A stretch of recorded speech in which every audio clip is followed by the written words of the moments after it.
This is Where We Live on Connecticut Public Radio. I'm Lucy Nalpathanchel. Have you or someone you know struggled with alcohol use? A recent study by the National Institutes of Health and Research Triangle International has found a staggering increase in alcohol consumption by women in the first wave of the pandemic. Women with young children have seen a 323% increase in drinking. Yet, average alcohol consumption has been climbing long before the pandemic. Today, Where We Live, we'll hear the stories of 3 Connecticut women in recovery. And later, we'll talk to a Yale physician specializing in addiction medicine. We also want to hear from you. Are you or a loved one in recovery for excessive alcohol use? You can join us. Find us on Twitter at Where We Live. Joining us first on Zoom today is Kathleen Callahan. She's a Stratford, Connecticut resident. Kathleen, welcome to our show. Thank you very much. It's a pleasure to be here this morning. Now, I understand you've been sober for 10 years. So can you tell us a little bit about your story? When did you first begin to use alcohol? Yes, and it's coming up on 10 years. Well, I was raised in Stamford, and I was one of 6 children, the first of 3 girls after 3 boys. And before I get to when I started, my story's intertwined with so many others. I won't go deep into that other than to say that over the years, with hard work and forgiveness, my loved ones and I have processed together and moved forward. But I will share that I was both incredibly fortunate and significantly damaged. I experienced trauma early on in my life and again in early adulthood, and I carried those secrets for decades due to both suppression and then guilt and shame. So with that said, my exposure to drinking happened sometime around 7 or 8 years old. We grew up in a neighborhood filled with children. It was the 70s, and there was a lot of wild behavior going on. So I would say 7 or 8 was my first drink. Wow. I'm sorry to hear that you had those experiences growing up. And so when we think about access to alcohol, looking back, did you see that your use was tied to helping you cope with what was happening to you? I honestly don't think I can say that. I know that I behaved the way I did throughout my life and began drinking because of who I was, where I lived, the family I was in. I don't know if at that age I was trying to cope. Later on, for sure, as things were revealed to me, as my memories started to come back. But my father owned a liquor store. My parents were wonderful. They provided a safe, caring, nurturing home for us. Again, the tumult of the 70s and the experimentation with alcohol and drugs throughout our neighborhood, throughout our community was rampant at the time. I can go to meetings now and see many people I grew up with. So I just think that it was available. And as kids in the neighborhood found it, it didn't matter if you were younger, you were exposed to it as well. So as you approached adulthood, what happened? And when did you understand that you had a problem? Well, I think back now, and I think it's really wild for me to think that I haven't had an alcohol drink in almost a decade. And it's stranger to believe that 40 years passed between my first and last drink. That's where I am now. That seems hard to believe. There was 35 years really of drinking, and 25 of them were hard drinking, and my last 10 years were daily drinking. And I ran from it, and the admission of it did impact my family, my older brothers, and I didn't want to be like that. I was raised strong-willed and fearless, and I could take care of everything. And I think part of what happened to me younger enforced that I had to take care of myself. So I think that I ran from it for a very long time. I remember going to a meeting early on and to celebrate someone's 5-year anniversary, and I knew then, and that was in my 20s.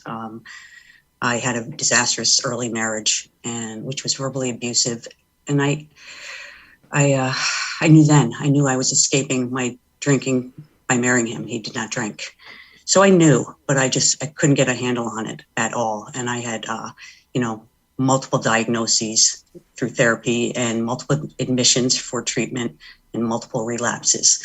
So it was a very long path for me. But the last 10 years and surely the last 2.5 years of my drinking was when I knew, I finally admitted, and that was in my mid-40s. So what was the turning point, Kathleen? The turning point was 2.5 years before I stopped drinking, I was rushed to the hospital with acute pancreatitis and alcoholic hepatitis. And the doctors at Yale emergency room told me that I would have 6 years to live. I'm sorry, 6 months to live if I continued drinking the way I was. Shockingly, I drank for another 2.5 years, and I'm here today with all of you. The turning point after many different admissions to treatment and tries at 12-step programming was my last admission. The day before my last admission to treatment, I was outside of Minneapolis, in the plains west of Minneapolis, and I was a little early for my intake, early in the morning, and I was sitting in a parking lot nearby the treatment center at a train station, and I was still drinking, and I thought about walking onto those train tracks. And at that moment, I realized that I wasn't afraid to die, and that really scared me, that I wasn't afraid to die. And I then realized that, all the people who had been supporting me, all the loved ones who I had taken hostage over the last decade, they believed in me. And maybe with all the seeds that had been planted over the years, that maybe recovery was for me as well. Well, Kathleen, we're glad to be talking with you today and hearing your story, because we know that everyone has a different story and treatment options can vary. So what worked for you? Well, what worked for me was to be completely away from alcohol for a while. I had to be put away. I had to be isolated from alcohol. And what helped me was gender-specific programming. My trauma, all of it throughout the life was gender-based. And while my responses may not have been, they were by my personality and who I am, my treatment had to be gender-based. And even to this day, the women that I walk in recovery and outside of recovery are tremendous supports, and we lift each other up all the time. So I definitely needed to dig in. I don't know if everybody needs to tell their stories of their childhood. I did. And I needed to understand the value of connection, because I was trying to do life on its own with me being my own God, my own director of my life. So working with other women and being removed from the opportunity for alcohol. So my last day was, I knew when I went in that it would be the last, because I had been away enough time. So, due to blessings beyond my control and my complete acceptance of addiction and the support of women, Grace alighted on December 21st, 2011. And I say grace because I was afforded the hope and courage to try again. And I finally found some faith that I could face the future and find joy and meaning. You're hearing Kathleen Callahan here on Where We Live. She lives in Connecticut.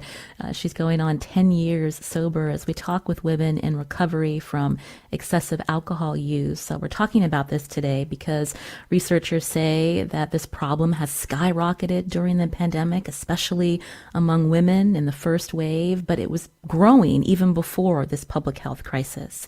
I wanted to bring in another perspective. On Zoom with us is Beverley Brakeman. She's a West Hartford resident. Beverley, welcome to our show. Hi, Lucy. Thank you. It's really powerful to hear Kathleen share her story with us, and I wanted to learn about you as well. Tell us about how long you've been sober. Okay, well, thank you, Kathleen, for sharing your story. I really appreciate that, and thanks for doing the show. So I have been sober for 31 years. I started drinking when I was 16. It's a long story, but basically, not unlike Kathleen, it was sort of growing up. I was awkward, uncomfortable, embarrassed by my appearance, voice, thoughts, ideas, everything. And, after discovering alcohol around in my teens, it was kind of a game changer. All of a sudden I was pretty, I was desirable, I was smart, all those things. So, but it got worse, got a lot worse. And so tell us about the turning point for you when you realized that you had a problem and you needed some treatment. I think it was, many years of drinking, and my disease really started to progress to the point where I was a blackout drinker. So I was doing a lot of things drunk and not remembering them. I was really it was pretty dangerous. I would black out for long periods of time. And, hurt myself a lot. And even though people were concerned about me, I was pretty good at dodging their concerns, and I was quite functional. So after, I don't know, about 10 years of drinking like that, I was also struggling with depression and anxiety, and I sort of had a moment that I just realized I was never going to have the life I wanted if I kept drinking. And so I mentioned to Kathleen that treatment can look very different depending on the individual. So can you talk about the treatment that helped you, the programs that helped you? Yeah. So, I mean, so a lot of people in the program don't have like a moment where they, in a lot of alcoholic women don't necessarily have a moment. For me, I did. It was sort of sitting in a bar by myself. I just had this experience of complete dread that I was never going to, I just was never going to, if I kept drinking, my life was going to end, or I was going to end it myself. So for me, what worked is because I was concurrently being treated with a therapist for really severe depression. It was a lot of talk therapy. I'm a very high maintenance alcoholic. And at that time, Prozac had just come out. And even though I'll be the first to tell you, I think we over medicate with psych meds, it was a life changer for me. And then, I got involved in a 12-step program of recovery. And, I'm happy to tell you a little bit about the stages of that, if you'd like. Yes, please, Beverly. So sort of 12 steps. The first steps really are about grasping the hard reality for me that I just couldn't drink anymore. And then my life was absolutely a complete mess, and I had no power over alcohol at all. And I had to admit I had a problem. And then even harder was sort of building a spiritual foundation, so that I felt like I had something bigger than me to rely on. And I didn't always believe in a God or higher power, I think, but I do today. The next set of steps are really about looking inward at yourself and looking at your resentments, your bad behavior, your hurtful actions towards your defenses of character. And this is really important because I believe it's hard not to go back to drinking if you don't offload your resentments, and really look in at yourself at the way you've hurt other people and in turn yourself. So it's really about self-forgiveness. And then sort of the next part is cleaning up your side of the street. Like, okay, so let's get honest with yourself. How many people did I hurt? A lot. How many things did I hurt? How many, animals did I run over? That was one of my stories that was really awful. And then, making amends to those people and making your life right. And it's as much for them as it is for you. Because sometimes they're like, yeah, whatever, I don't even remember that. But it's really about living your life in a more gracious, honest, and with integrity. And then the last step is sort of like what we're doing here today, which is talking about letting other women know that there are lots of us out here who will hear your story. We won't be surprised by your story. We will protect your anonymity. We will protect your story. And we will do everything we can to help you, because this is a fellowship of, based on love and support and recovery. And alcoholism is a disease that does look different on women, and it impacts us in different ways. And so I'm really glad you're doing this story. But the last thing I'll say is 31 years is a lot of sobriety. But to be honest, what far more inspires me is the woman with 3 days, 3 weeks, 60 days, 90 days. That's what inspires me and keeps me sober. I'm glad you brought that up, Beverly, because when we think about recovery, is this a lifelong journey?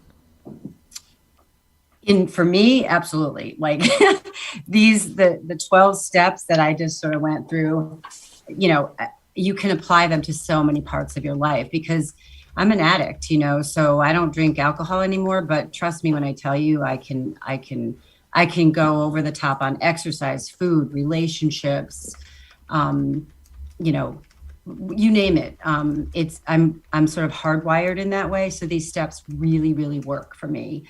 And you revisit them. For me, I revisit them all the time, and I stay active with other women alcoholics who I love, and who I know have my back. And I have a lot of men alcoholics in my life that have helped me stay sober over the years.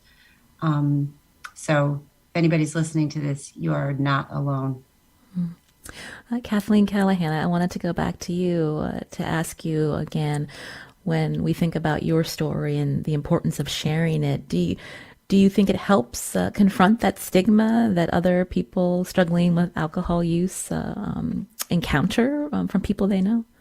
Oh, absolutely, absolutely, and thank you, Beverly, for all your words and speaking out. I agree that this work is lifetime, and that's part of the stigma. Confronting the stigma is that I knew that my disease was not purely about alcohol; it was about more things. I never had enough, and I think that hearing different stories and different pathways that people enter addiction, live in addiction, and move out of addiction, it's very unique and individualized. So I think it's really important for all of us to share our stories. I'm very active with other women, and I actually had the opportunity to learn how to train in a healing trauma curriculum, and it's similar to working with other women in a 12-step situation, to see people grow and recognize why they did what they did, and to remove that shame, because I think stigma is what society is doing, keeping us back, but our own internal shame, which I think is such a wasted emotion, is what keeps us from. It's our secrets, and it's that we think we're worse. So any of us that can talk, get this stuff out into the sunlight, and kill the bad and let the good grow. Kathleen, I also think that there's mixed messages in our society, right? Where people may judge others who are dealing with addiction, but when it comes to drinking, it's socially acceptable. People sometimes don't see it as a big deal. And so how do we confront those mixed messages that we send?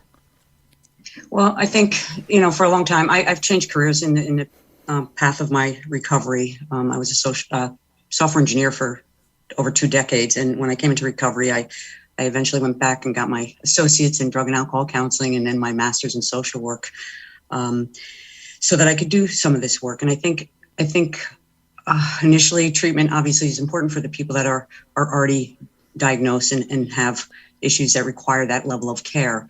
But my work now focuses on the young people, young girls specifically, but of course boys, anybody that thinks that it is okay. We have found that if you can hold off initiation, the first drink, from the age 14 to 21, every year that you hold off reduces the chance of a problem. Our brains are still developing. So if we can do that in a preventative way and with early interventions, we'll have less people that have this life-threatening disease. But I think in schools, families, friends, we have to talk about it. I know that in my household growing up, that my parents didn't drink, even though my dad had the liquor store, he didn't drink much, but it was around us and it was socially acceptable. And I don't know if PSAs work so much as younger people going into the schools and talking about it. I am trained in screening, brief intervention, and referral to treatment for adolescents. And that is a harm reduction, very kind way to just plant seeds and highlight the good that is possible in your life if you're not drinking as much. And I have to say, the binge drinking in college, as big of a problem as it is, and the drinking and drugging that kids experience in younger years, isn't as widespread as many think. And to share that and normalize that it's okay to not drink, and it's okay that if you want to get good grades and continue your sports and your extracurricular activities, that's okay. And to reinforce the positives while it's okay if you're drinking, make sure you have a driver, make sure that you have someone to support you, to slowly plant seeds. Well, it's been wonderful to hear from you and Beverly and the openness that you've shared with our listeners about your recovery. Kathleen Callahan and Beverley Brakeman, thank you for joining us today. We really appreciate it. Thank you for having me. Yeah, thanks. This is Where We Live on Connecticut Public Radio. I'm Lucy Nalpathanchel. Coming up, we continue our conversations with women in recovery. And later, we hear from a doctor specializing in addiction medicine. You can join us too. Share a comment on our Facebook page or find us on Twitter at Where We Live.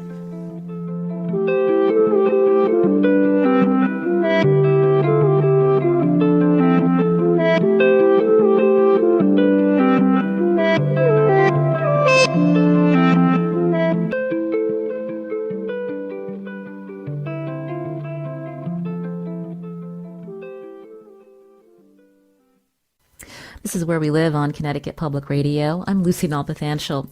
Today we're talking about a problem that's growing among women, and that's excessive alcohol use. A recent National Institutes of Health study found in the first wave of the pandemic, alcohol consumption grew among Black people, people with children, and those with mental health problems. And the largest increases were seen among women with children younger than 5.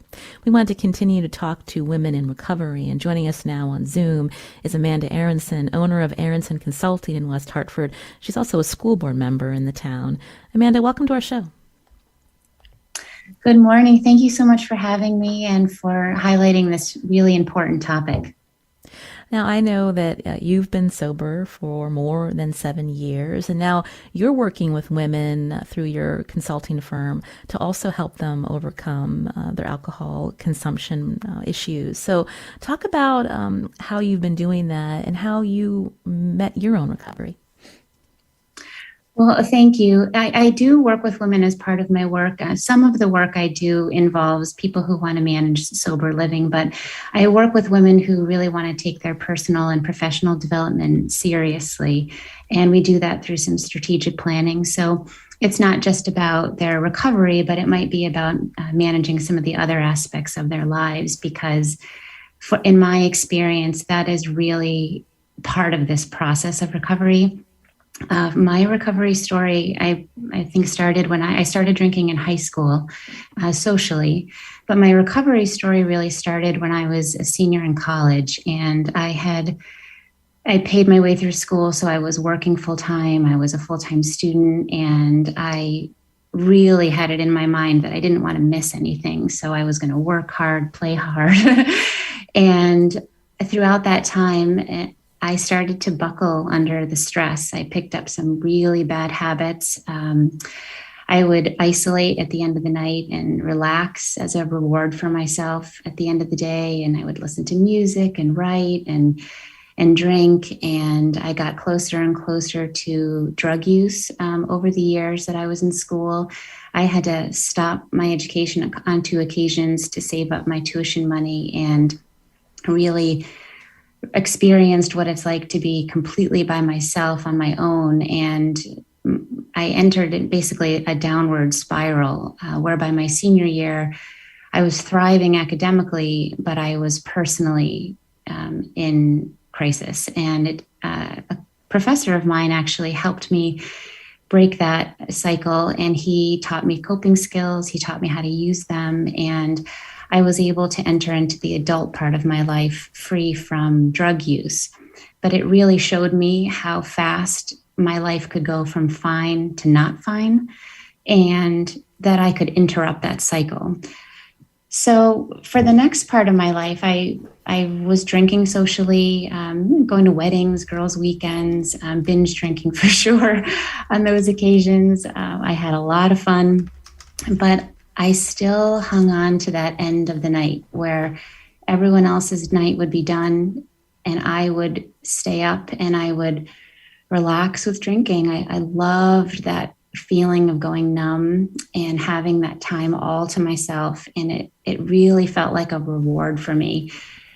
And Amanda, I was wondering, when we heard from the other women, there were different turning points for them and different programs that helped them. And so what was your turning point? Where did you turn for help? My turning point was really when my children were probably 7 and 9. And as the years had gone on, I noticed that, that isolation had really taken hold, and I was numbing with alcohol, and it was fine for a long time. But when I think my kids were about that age, I realized that my habits were starting to change. I was starting to hide my drinking from my husband. I was starting to change some of the habits, and it really scared me. The volume was increasing, and I just looked myself in the eye one day, and I knew that I was not ready, that if something happened to my husband or something happened to my kids or something happened in the world that was serious, that I was going to turn to alcohol to cope with it. And I talked to my husband and I told him what was going on. I didn't drink when I was pregnant with our children, and I had tried stopping for about a year on different occasions, but I could never get past a year. My body just craved the alcohol. It wasn't like that with drugs, but it was like that with alcohol. And he just dropped everything that he was doing and rearranged everything. We found, I didn't feel like I needed to go into detox or to go to an outpatient facility, but there was a place called Kripalu Center for Yoga and Health in the Berkshires, and they had an addiction and recovery workshop that was going on. And we told our kids that I was going on a trip, and I went. And so describe that for us. What was it about that experience that helped you get the drinking under control, or for you to be sober now for 7.5 years? Well, I think it first and foremost, it was a place that I had been before. I had gone to Kripalu for retreats on a couple of occasions. So it was a place I was really comfortable. I felt at ease there. I knew what to expect, and I trusted the programming that went on in that community. So to enter into a 5-day intensive recovery conference, I felt like I could trust whatever they were going to tell me, and I could just do whatever they suggested. And it really normalized the process of recovery. I didn't understand what recovery was. I had tried to stop drinking before, but I had never tried to recover. And recovery is a very active daily process. And I heard my story and other people's stories. It normalized meetings in the 12-step program of recovery for people who wanted to try that.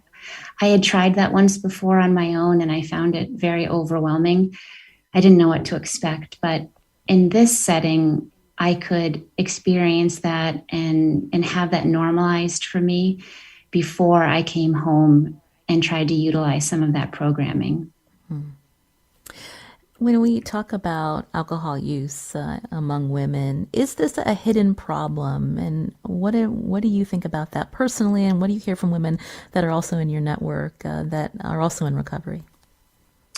Well, what I hear, yes, it is a very hidden problem, especially for women. There's this idea that people in recovery are the weakest among us, and that has not been my experience. People in recovery are the strongest among us because they're dedicating themselves to their health. And it is a very hard process, and it's an incredibly rewarding one. But women go through so many different stages, especially for women when they have children, you go through an incredible identity shift. Our society does not value the raising of children, whether it's in a child care setting or in a home setting. And that is a very unshakable process for a lot of women. And we are in a process where, most of us are trying to do more than we really can manage. And stress, we just succumb to it. That, and every time you turn around, if someone is telling you that everything will be fine if you just have a drink at the end of the day, which is what most people are doing when their kids go to bed, who experience the downward spiral that I did. That's not an uncommon story. There's been a lot of attention on prescription drug use over the years and how to help people. But when we think about alcohol use disorder, people struggling with consuming excessive amounts of alcohol, what supports are there for people in the community? Because sometimes there are financial barriers. Maybe someone, their insurance only will pay for a certain amount of days. And so they're in this cycle of trying to get help, but needing more than just a 10 or 20-day program. Well, I guess my recovery didn't necessarily rely on that. I know a lot of people who have found tremendous support through getting medication at times when they needed it, and they determined when those times were. My recovery has been grounded more in putting support systems in place for myself. I definitely I love my therapist. I found that the biggest help is to see her when things are going well. So I do that on a regular basis. I exercise 6 days a week. I'm a New Englander, so I have a sport I love for every season, and that keeps me active, keeps me moving. I worked with a naturopath over the years to try to dial down on my nutrition, and really stabilized and rebuilt my body from the inside out. That I had a lot of struggles with nutrients that were deficient, and I didn't realize how that was affecting my mood. So there's a lot of things that you can do to support yourself in recovery that are just those daily first things first habits: eat, sleep, exercise, therapy. Some of the things that we all try to do, but in recovery, you do them with a lot of intention. And I found the first 2 years of my recovery, I did utilize a 12-step program. I wasn't in the program the way that others may define that, but I certainly found that to be an incredible, incredible support, especially with other women in a gender-based way, as Kathleen mentioned. Well, we're glad to hear that you're doing well today, Amanda, and that you're helping so many others through your work. Amanda Aronson, again, is a West Hartford resident. She's owner of Aronson Consulting. Thank you for sharing your story with us. Thank you so much for having me. This is Where We Live on Connecticut Public Radio. I'm Lucy Nalpathanchel. We're going to continue talking after the break, and we'll be hearing from an addiction medicine physician. You can join us too. Are you or someone you love in recovery? What programs helped you? What supports do you think are still needed? Find us on Facebook and Twitter at Where We Live.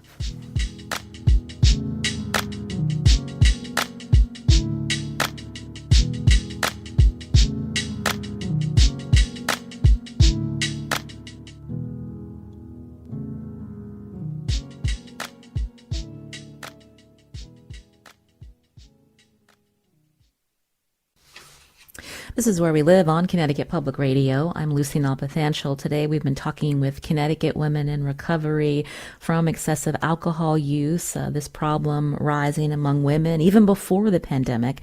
Joining us now on Zoom is Dr. Jeanette Tetrault, a Yale medicine physician and professor, also program director of the Addiction Medicine Fellowship at Yale School of Medicine. Jeanette, welcome to our show.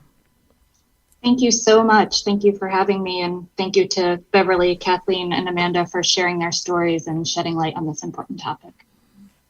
I wanted to start with the National Institutes for Health, that recent study showing that alcohol consumption has really skyrocketed, especially among women. What have you noticed among your women patients and some of the factors here? Yeah, so I certainly, as you've noted, this has been recognized before the pandemic hit, but certainly reached increasing proportions during the first wave of the pandemic and ongoing, where using alcohol to cope from social isolation, increased demands, both in the home and working from home and schooling from home, have really caused increases among women who drink. And many women experiencing, complications related to excessive alcohol use, including the development of alcohol use disorder. Tell us about the health conditions that women who are drinking excessively, what they are experiencing that's very different from men. Yeah, I mean, I think, it's been highlighted here in some of the stories that we've heard this morning. But certainly there's significant ties between underlying mental health conditions and alcohol use and other substance use. And so untreated, these two situations really exacerbate each other. And we see this often in women. In terms of complications, outside of mental health conditions, there certainly are medical conditions. Kathleen talked about presenting to the emergency department with pancreatitis and alcoholic hepatitis, other gastroenterology related complications resulting from excessive alcohol use. And we see this happen more often in women for multiple reasons. One is women have different levels of volumes of distribution, body water, but also there are differences in the metabolism between men and women of alcohol. So women are at higher risk of experiencing complications related to alcohol than men. So we've been focusing on the numbers to frame this show, this idea that many more women are drinking excessively. But when we say that, what are we talking about? I mean, how many drinks a day or a week is seen as excessive that can lead to these conditions, Dr. Tetrault? Sure. So we define binge drinking in women as 4 or more drinks on occasion, or 5 or more drinks on occasion in men. And heavy or excessive drinking is really defined as 8 or more drinks per week in women and 15 or more drinks a week in men. So these binge drinking and heavy drinking definitions really should give us pause to think about our alcohol patterns and look at how alcohol may be affecting our lives and our relationships, our work life, etc. Can we talk about access to care? This was something I brought up also with Amanda, and we heard from the other women, different programs, different treatments help them, but in terms of, accessing care and, how much it can cost for someone who goes into a residential treatment center for excessive alcohol use, there is an out-of-pocket expense. And so as a society, how do we confront that problem as well? People who want to get better, but, there are financial barriers for them. Sure. Yeah, no, I really appreciate that question. And, just based on the stories that we've heard today, there's really no one size fits all treatment. And so being mindful of that, many of the women on the show this morning talked about having support systems in place and, exploring different options. And, we recognize that sometimes people have multiple treatment episodes before they are able to achieve their goals. I think an underutilized resource is your primary care provider. And, speaking with them about what's going on, what you are recognizing. Many folks, have recognized they are starting to lose control over their alcohol use. And if that's occurring, you should be able to speak with your provider without the shame and stigma that has been discussed on this show, and work to really establish some goals. And then your provider should help you then find the right treatment. In our, where I work in the Yale program in addiction medicine, we have a motto: there should be no wrong door to treatment for any patient accessing the healthcare system. You're hearing Dr. Jeanette Tetrault here on Where We Live. She's a Yale medicine physician, professor, program director of the Addiction Medicine Fellowship at Yale School of Medicine. As we talk about excessive alcohol use among women, the numbers are rising.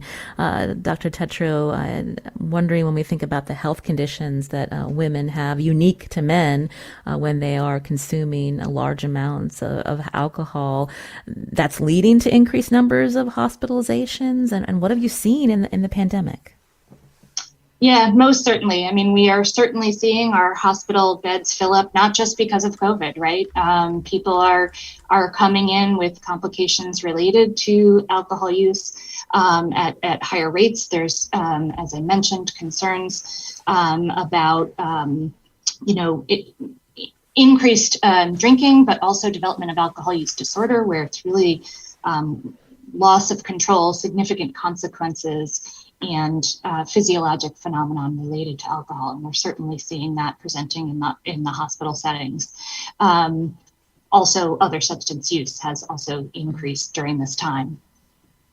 So when we hear alcohol use disorder, is that the same as the term alcoholism? Can you define that for us?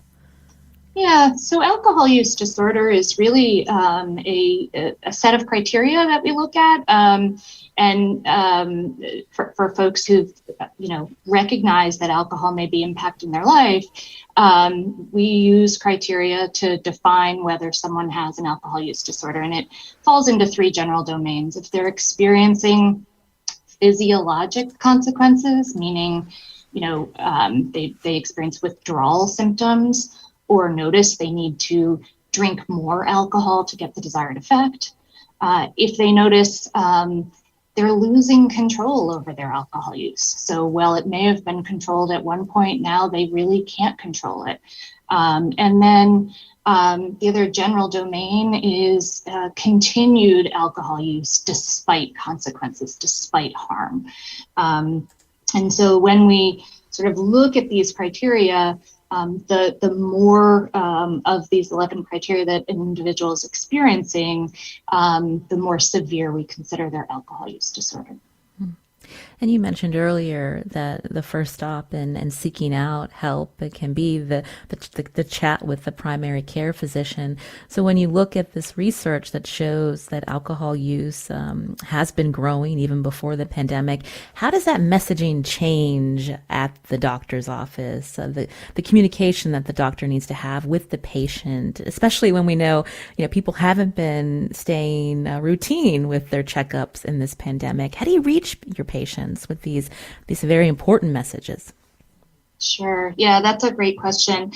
I mean, Kathleen brought up early on in the show an approach called screening, brief intervention, and referral to treatment. And so I think what that does is normalize providers asking patients about substance use, about alcohol and other substance use, utilizing techniques for folks who may be ambivalent about change to motivate them to either change their drinking behaviors or seek treatment, and really making sure that our providers understand the evidence base related to treatment of alcohol use disorder and how this may differ among men and women, and knowing what the referral sources are. So I think those are the main things. And a lot of that starts with education and community understanding. Mm.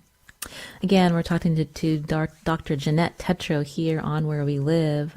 She's a physician and professor and program director of the Addiction Medicine Fellowship at Yale School of Medicine.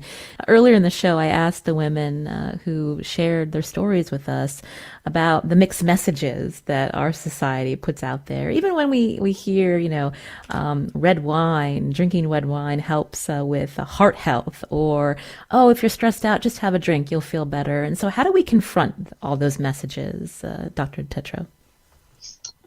Yeah.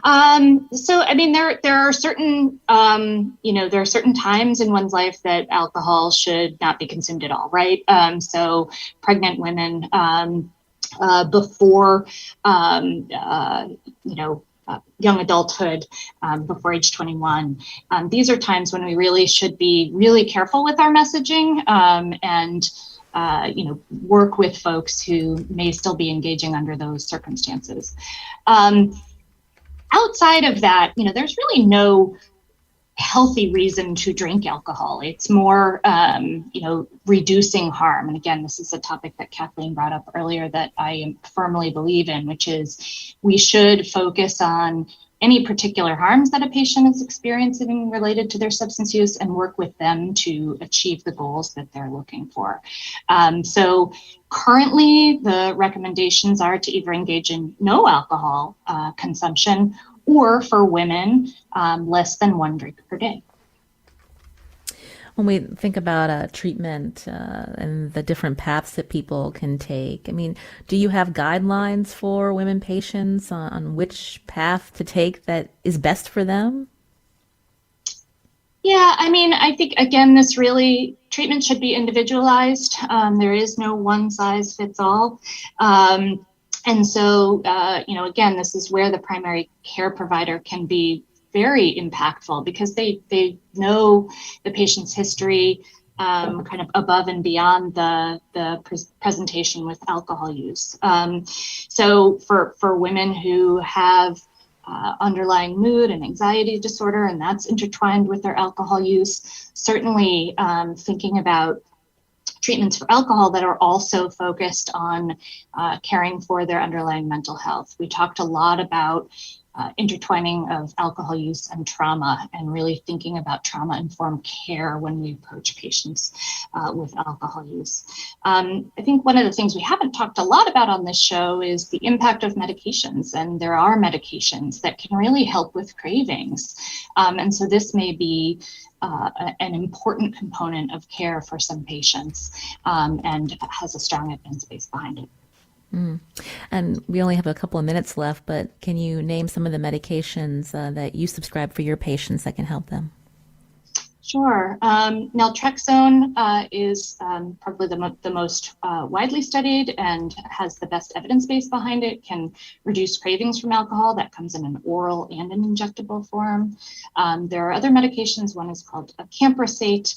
And there's also disulfiram, or Antabuse, which many people have heard about, which is much more of a deterrent, doesn't really address cravings. Well, again, we really appreciate your time here on the show. Dr. Jeanette Tetrault, a physician and professor, also program director of the Addiction Medicine Fellowship at Yale School of Medicine. I thought it was really powerful to hear from these women who shared their stories. And when we think about how to address stigma, Dr. Tetrault, I'm wondering if you could just end on the importance of hearing people and not judging them, because we all have different paths our lives take. Yeah, so I firmly believe stigma is one of the biggest threats to health overall. And so, I think providers certainly need to leave their stigma at the door when they're coming into medical settings. Additionally, I think there's a great deal of importance in the education system, the medical education system and the public education system, about substance use in general and alcohol use, normalizing, allowing folks to recognize, and Beverley referred to this as a lifelong disease, and recognizing that there is help out there. There are people who can help you, and support is important. Healthcare providers are important, leaving that stigma and shame behind from the part of the provider is of the utmost importance to make a change for individuals. We appreciate your time today. Thank you. Thank you. This is Where We Live on Connecticut Public Radio. I'm Lucy Nalpathanchel. Today's show is produced by Sujata Srinivasan. Our technical producer is Kat Pastor. We'll be back tomorrow. Have a great weekend.